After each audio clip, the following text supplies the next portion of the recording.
decided to challenge the God of Israel on national TV. And as soon as he got done challenging the God of Israel, he died from a heart attack on the spot. You can't tell me that's a coincidence.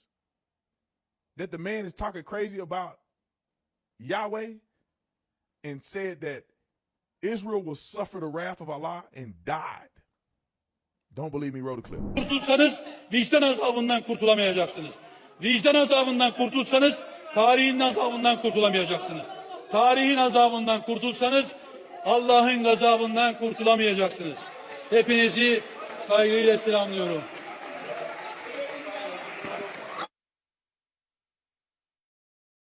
Birleşime 20 dakika ara veriyorum.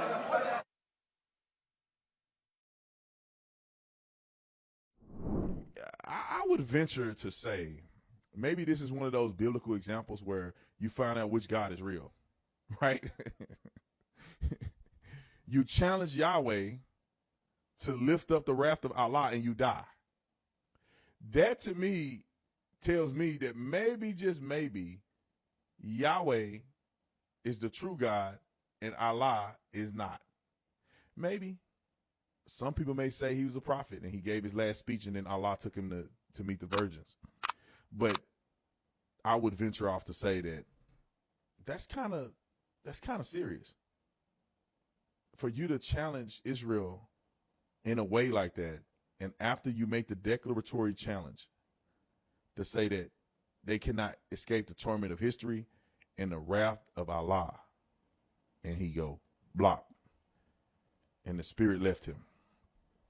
It reminds me of Ananias and Sapphira when they were talking to the apostles, and they supposedly sold something, but they lied and they didn't sell something.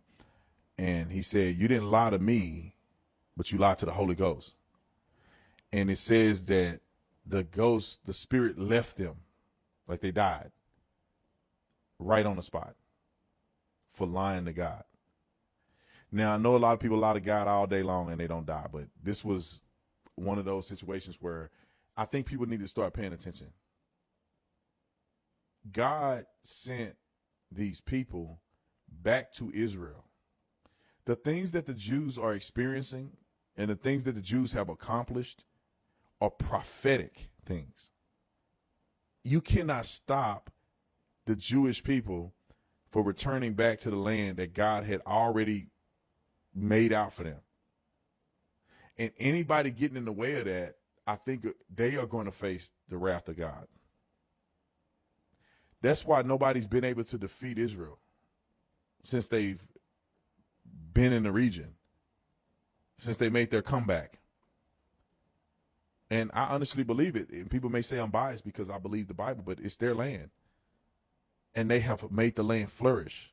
Now, is every Jewish person a good person? No. Is every Jew following the Torah? No. Some of them probably out there cutting up. But generically speaking, or generally speaking, when you talk about God's promise to certain people that uphold his laws and principles, there is a reward.